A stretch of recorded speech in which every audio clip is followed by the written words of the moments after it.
What was your life like growing up in South Africa? Yes, well, I think, you know, as a child I was very, very troubled living in South Africa. It was quite a difficult, I mean, I suppose I was quite sensitive to these things. I know a lot of my friends and contemporaries weren't, certainly at the age at which I'm talking about. They just accepted this is the way of life and they didn't question things. But I was one of those slightly rebellious individuals who wanted to question everything from ever since I can remember, and I think I'm still a bit like that. I don't take answers too easily. I want to know. I want to check things out.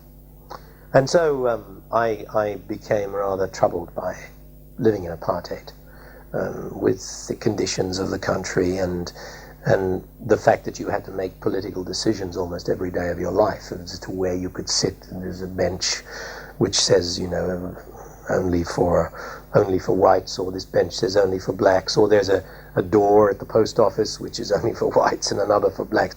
Very hard to live with. Placed immense pressures on people, and false kind of pressures. Of course, I was on the privileged side of it. I was white, so it wasn't nearly so difficult for me, but still painful. I mean, I think whites, you know, who were sensitive to these things suffered quite a lot as well. I know I certainly did.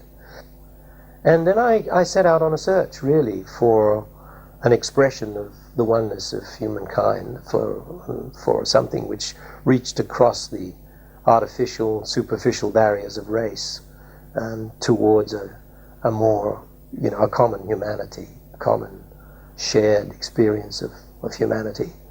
And I didn't find it until I met, through a very amazing man, a remarkable man who was a great friend to me, who was my first Baha'i teacher, a man called Lowell Johnson, who was himself a writer and a performer and broadcaster, and he'd done a bit of acting too. So he was an artist himself.